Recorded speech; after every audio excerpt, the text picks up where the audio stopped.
Bab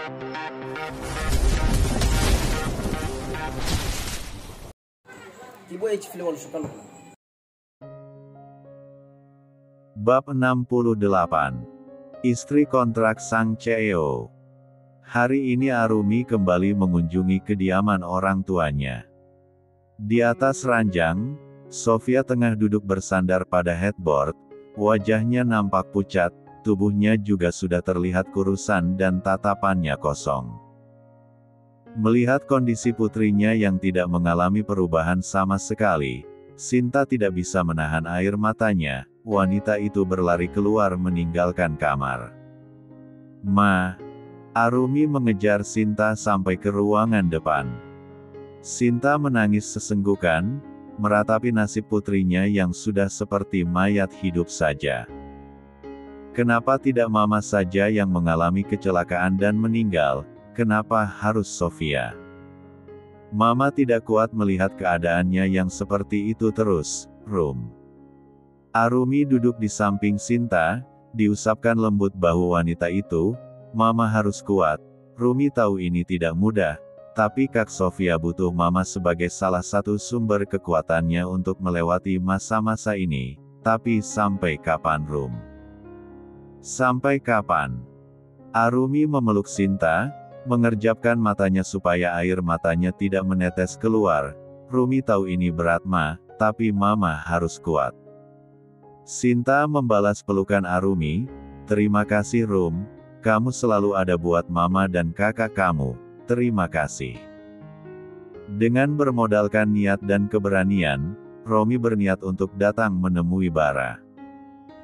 Kejadian 3 tahun lalu memang menyisakan luka yang sangat mendalam, bukan hanya Shirley, tapi juga bagi Tuan Abian dan Bara pastinya. Romi yang adalah menantu kesayangan dan sudah dipercaya untuk memimpin perusahaan pada masa itu, telah tega mengkhianati pernikahannya dengan Shirley. Bara Alvarendra. Bara yang hendak naik ke dalam mobilnya pun menoleh ke arah sumber suara itu, begitupun dengan asisten Roy yang ada di sana. Kedua lelaki itu nampak terkejut melihat kehadiran Romi. "Bisa kita bicara berdua, Bar?" Bara menghela nafas panjang, lalu dia berjalan mendekati Romi. "Bicara apa, Om?" "Sudah 3 tahun lamanya, apa yang ingin Om bicarakan lagi?" "Sebuah pembelaan. Om tahu Om salah, Bar. 1000 kali pun Om menjelaskan, Om tetaplah salah. Tapi kali ini, dengan kepala dingin, tolong dengarkan cerita Om sekali ini saja. Cerita tentang apa yang terjadi 3 tahun lalu. Cerita tentang malam yang menjadi petaka hubungan Om dengan tante kamu, Shirley." Bara menatap lekat wajah Romi. Meskipun Bara sudah kecewa, namun dia bisa melihat penyesalan dalam diri Romi. Mungkin tidak ada salahnya jika dia memberikan kesempatan bagi Romi untuk menjelaskan. "Baiklah, mari kita ngobrol di kafe, Om."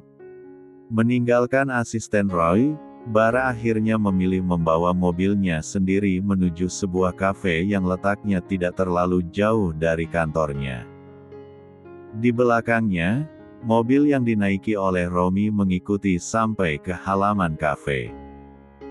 Begitu turun dari mobil, Bara langsung melenggang masuk ke dalam kafe, sementara Romi mengekor di belakangnya. Hampir 20 menit lamanya dua pria yang sedang duduk berhadapan itu saling terdiam. Kopi pesanan mereka bahkan sudah tersaji di atas meja dan belum tersentuh sedikitpun. Wajah Romi nampak sedikit tegang, entah dari mana dia harus memulai obrolan. "Maaf," ucap Romi dengan wajah tertunduk. Bara tersenyum tipis. "Sebelum melakukan itu, apa Om sudah berpikir apa akibatnya? Dan sekarang Om kembali, untuk apa Om?" Romi mengangkat wajahnya, menatap wajah Bara lekat. "Bar, saat itu kondisinya tidak memungkinkan. Sudah beberapa kali Om mencoba untuk berbicara tapi tante kamu tetap tidak mau dengar. Lalu apa yang ingin Om jelaskan sekarang?" Tanya Bara. Romi nampak terdiam, wajahnya tertunduk sedih. Malam itu Om dijebak, Bar. Om juga tidak tahu kenapa Om bisa ada di kamar hotel bersama dengan sekretaris Om. Semuanya terjadi secara tiba-tiba. Bara tersenyum kecut, menyenderkan tubuhnya ke punggung kursi dan menatap Romi dengan tatapan mengintimidasi. Dijebak. Jika Om dijebak, apa Om bisa menjamin jika malam itu sebenarnya tidak terjadi apa-apa antara Om dan sekretaris Om? Malam itu kalian tidak pernah melakukan hubungan itu. Romi tidak bisa menjawab, meskipun tidak didasari cinta. Malam itu Romi memang sudah melakukan kesalahan dengan tidur dengan sekretarisnya di dalam kamar hotel. Entah setan apa yang merasukinya malam itu. Kejadian itu terjadi di luar keinginannya. Om tidak bisa menjawabkan. Itu artinya memang sudah terjadi sesuatu di antara kalian. Seharusnya Om bisa menjaga hati dan perasaan Tante Shirley. Sekarang, hatinya sudah penuh dengan luka dan rasa kecewa, akan sulit untuk mengembalikannya seperti awal lagi. Bara beranjak bangun dari duduknya. Aku harus kembali bekerja, Om. Sebaiknya Om tidak mengganggu Tante Shirley lagi. Jika Om hanya sebatas ingin bertemu dengan Chia, biar nanti aku yang akan mempertemukan kalian berdua. Bara, tunggu. Romi ikut bangun. Bara yang baru keluar dari mejanya kembali menghentikan langkahnya. Om tidak begitu yakin. Tapi Om memiliki firasat yang buruk tentang kamu dan istri kamu. Sebaiknya kalian berhati-hati. Apa yang terjadi pada Om dan tante kamu, bisa juga terjadi pada rumah tangga kalian. Bara membalikkan tubuhnya, menatap Romi dengan tatapan kesal. Apa maksud Om berbicara seperti itu? Bara mengingat-ingat sesuatu, menatap Romi penuh selidik. Jangan bilang jika Om yang sudah menyewa orang untuk mengeroyokku malam itu. Romi nampak gelagapan. Mi mengeroyok apa? Om sama sekali tidak tahu apa-apa, Bar. Bara melangkahkan kakinya mendekat, satu tangannya terangkat dan mencengkram kerah ke meja Romi. Jangan bermain-main denganku, Om. Jika Om berani menyentuh istriku, aku tidak akan segan-segan untuk membunuh Om. DDRTTT. Bara mendorong tubuh Romi ke belakang. DDDTT. Tanpa melepaskan tatapannya pada pria itu, dia mengambil ponselnya dari balik jasnya. Sebuah pesan terkirim dari nomor yang tidak dia kenal. Detik berikutnya pesan lainnya kembali muncul. Bara segera membuka pesan gambar yang dia terima. Nampak dua foto yang dikirimkan ke ponselnya. Satu foto Chia yang ada di sekolah.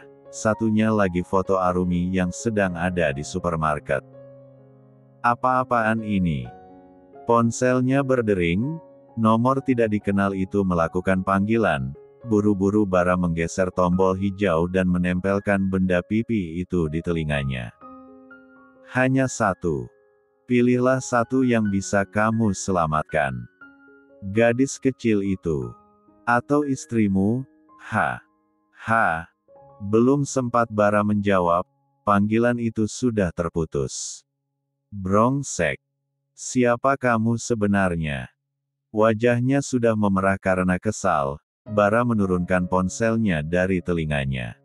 Ada apa, Bar? Tanpa menunggu jawaban, Romi langsung merebut ponsel Bara dari tangan pemiliknya. Betapa terkejutnya dia melihat ada foto putrinya di salah satu foto yang dikirim itu. Bara mengusap wajahnya kasar, tidak ada waktu lagi. Pergi ke sekolah Chia sekarang, Om. Jemput dia. Romi menganggukkan kepalanya. Baik. Kedua pria itu bergegas keluar dari dalam kafe. Dengan menggunakan mobil masing-masing, mereka melaju ke arah yang berbeda. Di dalam mobilnya, Bara terus mencoba menghubungi nomor Arumi, namun istrinya itu tidak menjawab panggilannya. Rum angkat, Rum. Jangan buat Mas khawatir. Bab 69. Sinta menghampiri Arumi yang sedang menyuapi Sofia makan. Rum, handphone kamu bunyi terus tuh di depan, coba lihat dulu sana, biar mama yang nyuapin kakak kamu. Sinta mengambil alih piring yang ada di tangan Arumi. Bentar ya, Ma. Arumi pergi ke ruang tengah, dia mengambil tasnya yang tergeletak di atas meja dan mengeluarkan ponselnya dari dalam tas. Ya, halo Mas, sapa Arumi. Rum, kamu di mana sekarang? Masih di supermarket. Suara Bara terdengar khawatir. Aku di rumah ayah, Mas, jawab Arumi.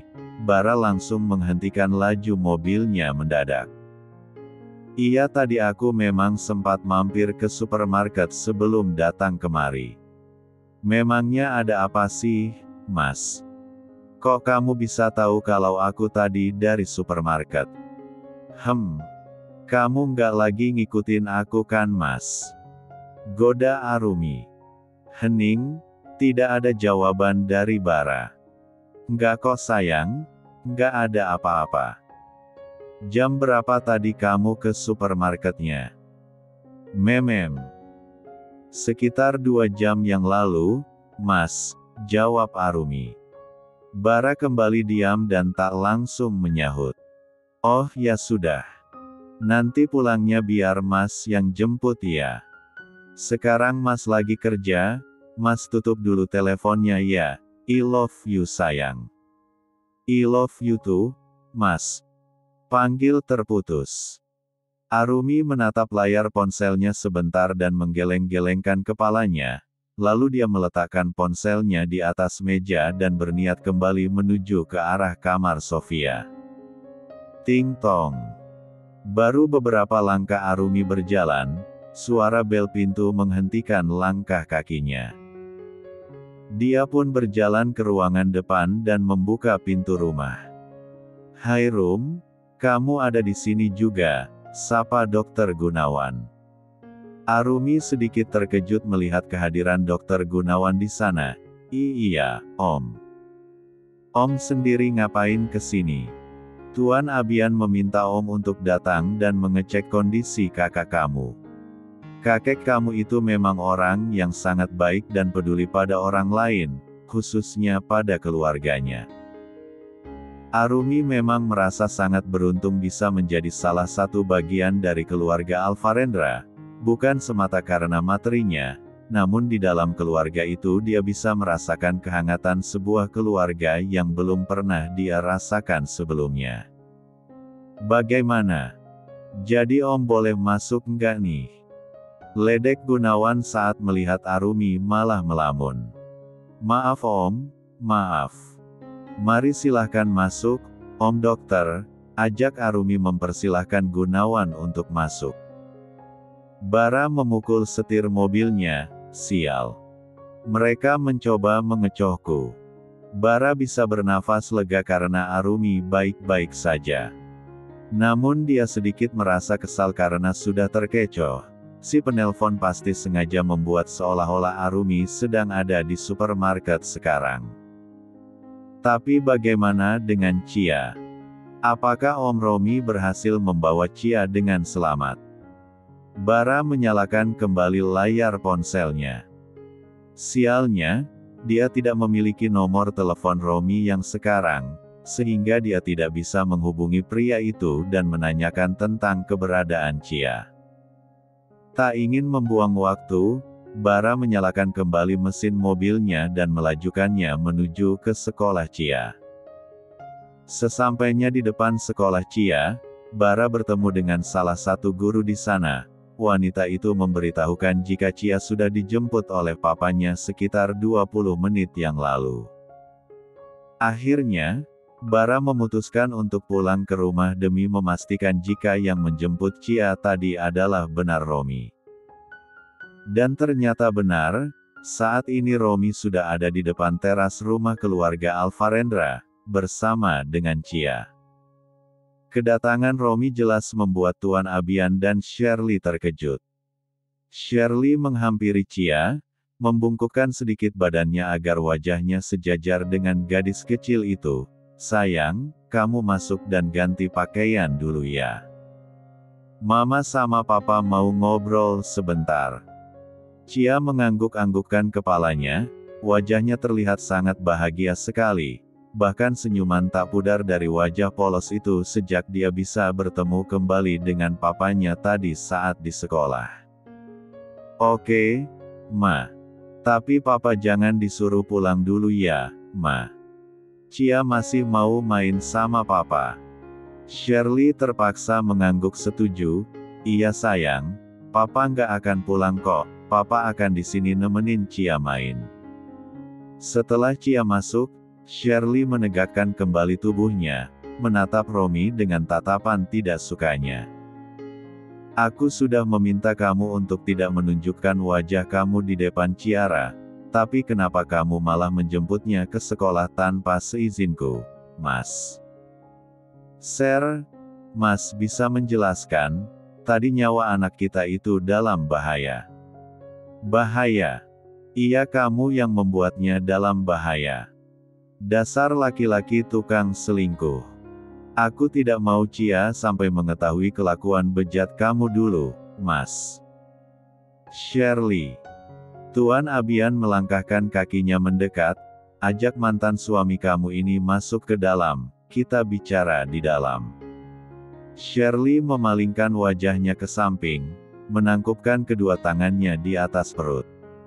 Wanita itu melangkahkan kakinya mengikuti sang ayah tanpa mengajak Romi untuk ikut masuk, malas sekali dia mengajak laki-laki pengkhianat itu masuk.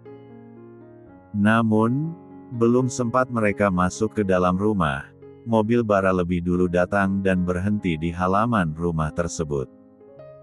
Dengan tergesa-gesa bara turun dari dalam mobil dan menghampiri tiga orang itu. Om, bagaimana Chia? Apa tadi Om yang menjemputnya ke sekolah? Tanya Bara dengan nafas tersengal-sengal. Romi mengangguk lesu, iya, Bar. Tadi Om sudah jemput Chia, sekarang dia ada di dalam. Bara menghela nafas lega, syukurlah. Mendengar obrolan dua pria itu, Shirley berjalan mendekati mereka. Bara. Jadi kamu yang menyuruh laki-laki ini untuk menjemput Chia ke sekolahnya. Maksud kamu apa, Bar? Kamu tahu kan kalau tante sangat membencinya. Shirley menunjukkan jari telunjuknya ke wajah Romi, hatinya yang sudah sangat kesal dari tadi semakin bertambah dongkol. Tante, Bara bisa menjelaskan semuanya nanti. Justru sekarang yang terpenting Chia baik-baik saja. Sebenarnya ada apa ini Bara? Tuan Abian yang sudah berdiri di ambang pintu akhirnya mengurungkan niatnya untuk masuk ke dalam rumah. Pria parubaya itu berjalan mendekati sang cucu. Ada masalah apa, Bara? Apa sesuatu telah terjadi? Bara tidak langsung menjawab, dia melirik ke arah Shirley dan Romi lebih dulu. Rasanya tidak mungkin dia menceritakan tentang ancaman tadi di depan kakeknya. Bara tidak ingin kondisi kakeknya memburuk jika kepikiran tentang masalah ini. Oh, tidak ada apa-apa, Kek. Sebenarnya tadi Bara tidak sengaja bertemu dengan Om Romi di kafe, jadi kami ngobrol-ngobrol dulu sebentar. Kebetulan Om Romi cerita kalau dia sangat merindukan Chia, jadi Bara meminta Om Romi untuk menjemput Chia ke sekolahnya. Tidak apa-apa kan, Kek? Bara melirik ke arah Shirley, jelas sekali wanita itu sedang memberikan tatapan perumusan padanya. Om Romi dan Tante Shirley memang sudah berpisah, tapi tidak ada kata pisah untuk hubungan ayah dan anak, benar begitu kan, Kek? Kedua mata Shirley membulat, ingin sekali dia menyumpal mulut keponakannya itu dengan sandal.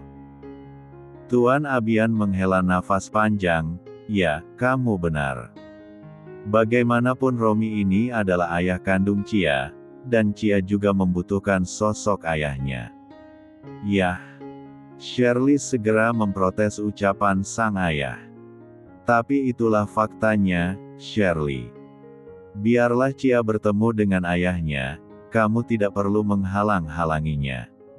Yang kecewakan kamu, bukan Chia, ucap Tuan Abian. Kok ayah jadi ikut-ikutan ngebelain pengkhianat ini sih? Astaga, Tan. Yang dikatakan kakek kan emang benar. Kecewa boleh, tapi jangan sampai mengorbankan anak yang tidak mengerti apa-apa. Ini itu salah kamu, Bar. Ngapain sih kamu bawa dia ke sini lagi?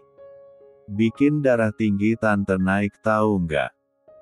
Di tengah-tengah perdebatan itu, sebuah mobil datang memasuki halaman rumah. Keempat orang itu pun mengalihkan pandangannya pada mobil tersebut. Nampak Dr. Gunawan duduk di kursi pengemudi bersama dengan Arumi yang duduk di sampingnya. Melihat kedekatan istrinya dengan Dr. Gunawan, hati Bara memanas. Bagaimana tidak, Dr. Gunawan adalah seorang pria berusia matang yang masih menyandang status jomblo. Tidak tahu apa alasannya, yang pasti sampai sekarang Bara belum pernah mendengar jika Dr. Gunawan dekat atau menjalin hubungan dengan seorang wanita. Selain alasan itu, selama ini Bara juga belum pernah melihat Arumi dekat dengan pria lain selain dirinya, jelas saja dia merasa sangat cemburu sekarang. Mas, kok kamu sudah pulang? Tanya Arumi heran. Jangan salah paham ya, Bar. Tadi Om ke rumah orang tua Arumi untuk memeriksa kondisi kakaknya. Kebetulan Arumi juga ada di sana, dan dia bilang mau beli sesuatu dulu di luar, jadi sekalian saja Om antar beli dan Om antar pulang ke sini, jelas Dr. Gunawan sebelum Bara salah paham. Melihat ekspresi wajah Bara yang terlihat kesal, Arumi pun merasa bersalah pada suaminya karena dia sudah pulang dengan diantar oleh Dr. Gunawan, padahal suaminya tadi itu bilang akan menjemputnya nanti. Mas, aku mau mandi dulu, cuacanya panas dan bikin gerah. Tanpa berniat ingin mendengar penjelasan dari Arumi, Bara memilih masuk ke dalam rumah, meninggalkan orang-orang yang sedang menatapnya dengan tatapan bingung. Sambil membuka kancing jasnya dan melepaskannya dari tubuhnya, Bara berjalan menuju ke kamarnya, membuka pintu kamarnya dan menutupnya dengan kasar. Brak. Bab 70. Diamnya Bara jelas menimbulkan tanda tanya dalam benak Arumi. Sudah sejak siang suaminya itu tidak mau menatapnya, bahkan hanya bicara seperlunya saja. Hampir 10 bulan hidup bersama, baru kali ini Bara bersikap dingin seperti ini padanya. Mungkinkah suaminya itu marah karena tadi dia pulang bersama dengan Dr. Gunawan? Arumi sadar jika dia memang bersalah dalam hal ini. Tapi tadi siang tiba-tiba Arumi merasa ingin sekali meminum es kelapa muda. Dan kebetulan Dr. Gunawan sudah akan pulang setelah memeriksa Sofia, hingga lelaki itu menawarkan diri untuk mengantar Arumi mencari penjual es kelapa muda yang biasa berjualan di pinggiran jalan. Merasa tidak tahan, Arumi memilih turun dari atas R4 Jang dan berjalan menghampiri Bara yang sedang duduk di atas sofa. Suaminya itu sedang sibuk dengan laptopnya. Mas, mau aku buatkan kopi? Arumi bertanya. Sudah 1 jam mereka hanya berduaan di dalam kamar tanpa ada obrolan apapun. Tidak usah, jawab Bara tanpa mengalihkan pandangannya dari layar laptopnya. Arumi menghela nafas pelan, mencoba meredam kekesalan dalam dirinya. Ya sudah, aku mau tidur duluan, Mas. Bara meraih tangan Arumi saat istrinya itu hendak berbalik. Dia beralih menatap wajah sang istri. Boleh temani Mas duduk di sini? Pintanya lembut. Arumi mengangguk dan duduk di samping suaminya. Meskipun sempat kesal dan cemburu, Bara tidak bisa marah ataupun mendiamkan istrinya ini lama-lama. apalagi tanpa mendengarkan penjelasan sama sekali dari wanitanya. Jadi, kenapa tadi bisa pulang bareng sama Om Gun? Mas cemburu, sayang, ucapnya dengan jujur. Seperti yang kamu dengar dari Om Gunawan tadi siang, Mas. Aku tadi ingin keluar untuk membeli es kelapa muda. Kebetulan Om Gunawan sudah mau pulang jadi menawarkan untuk mengantarkan aku sekalian, jawab Arumi tanpa ada yang ditutup-tutupi. Bara mengangguk-anggukkan kepalanya, lain kali kalau pengin sesuatu bilang sama Mas ya. Sesibuk apapun pasti Mas sempetin buat beliin. Iya, Mas. Aku minta maaf, iya. Bara mengulas senyum nakal, minta maafnya pakai cara lain, sayang. Jangan modus deh, Mas. Kalau sudah mode begini pasti lagi ada maunya. Kok modus sih, sayang? Nggak apa-apa modus sama istri sendiri ini. Arumi langsung mengambil inisiatif, dia berpindah duduk di pangkuan Bara, melingkarkan kedua tangannya di leher suaminya. Sepertinya anak kita minta ditengokin, Mas, ucapnya dengan wajah merona malu. Mendapatkan kode, Bara pun tersenyum senang. Diusapnya lembut perut sang istri yang sudah mulai terlihat membuncit di usia kandungan yang menginjak 3 bulan, meskipun belum terlalu kentara. Anaknya atau istri Mas ini yang lagi pengin nih. Bara mengulum senyum. Jarang-jarang istrinya ini minta XX. Arumi menunduk malu, mendadak dia jadi gugup. Bisa-bisanya tadi dia mengambil inisiatif untuk duduk di pangkuan suaminya ini, sama saja dia membangunkan ular yang sedang tidur. Coba mintanya pakai cara lain, cara yang lebih lembut lagi.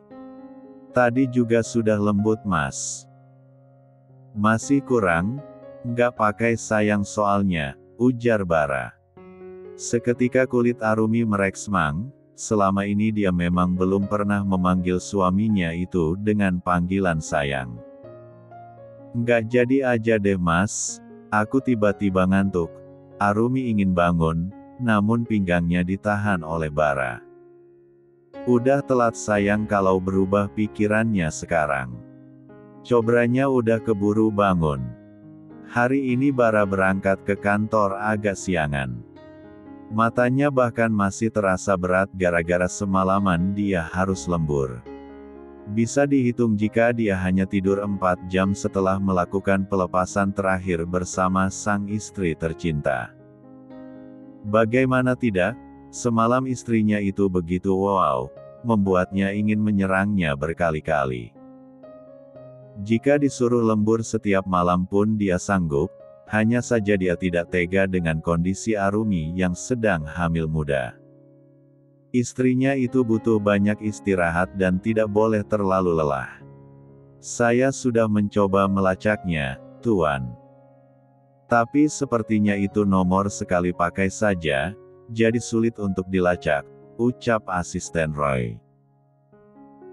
Bara menyenderkan tubuhnya pada punggung kursi, entah siapa yang menjadi targetnya di sini. Pertama, 4 orang datang untuk mengeroyoknya, setelah itu ancaman datang untuk Arumi dan Chia. Apa sebenarnya motif si pelaku? Nyonya Herlina mengajak Delia untuk menjenguk Sofia di rumahnya, kebetulan di sana juga ada Arumi yang sedang membantu menjaga Sofia. Tante ikut prihatin dengan kondisi Sofia yang seperti ini, padahal dulu dia adalah wanita yang periang, ujar Nyonya Herlina. Wanita itu menatap pilu pada Sofia yang sedang duduk di atas ranjang dengan tatapan kosong. Iya, Tan. Kami selalu berusaha memberikan yang terbaik untuk Kak Sofia. Tapi rasa kehilangan itu begitu membekas, hingga sulit untuk disembuhkan. Arumi menundukkan wajahnya, matanya mulai berembun. Nyonya Herlina mengusap-usap bahu Arumi dengan lembut, kamu wanita yang sabar dan lembut. Tante yakin, Di tangan kamu, Sofia pasti akan sembuh. Melihat keakraban yang ditunjukkan oleh mama mertuanya pada Arumi, Delia jelas merasa tidak suka. Dengannya saja Nyonya Herlina tidak pernah semanis itu, dulu saja saat di awal-awal, sekarang malah seperti orang tantrum setiap berbicara dengannya. Berbeda dengan Delia, Sinta justru merasa terharu dengan kasih sayang yang ditunjukkan oleh Nyonya Herlina pada Arumi. Selama ini dia benar-benar tidak menjadi ibu yang baik untuk putri sambungnya itu. Bahkan sekarang dia sedang menerima karmanya atas perbuatannya dulu, putri kesayangannya terpuruk dalam rasa kehilangan yang teramat sangat besar.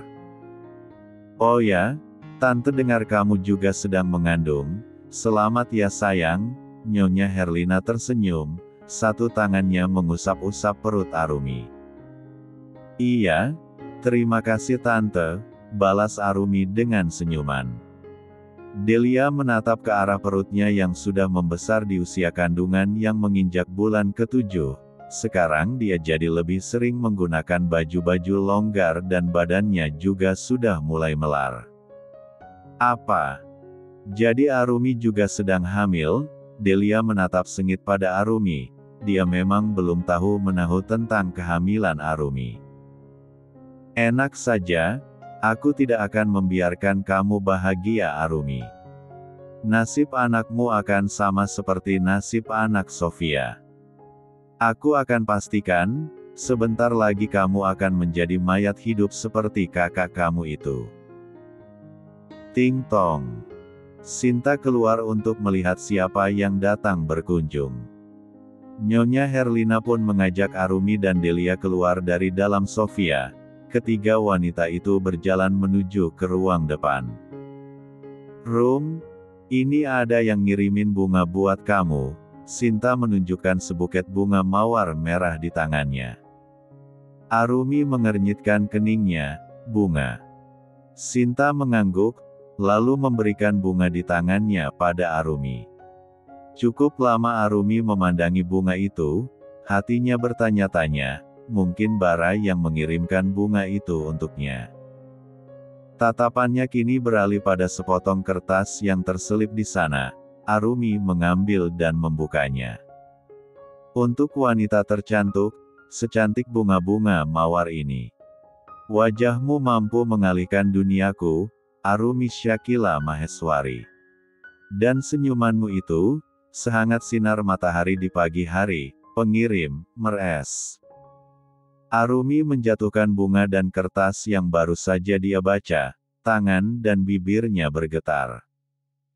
Arumi tahu jika yang mengirimkan bunga itu bukanlah Bara.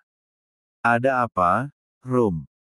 Nyonya Herlina datang mendekat, mengambil kertas yang Arumi jatuhkan di atas lantai dan membaca isinya.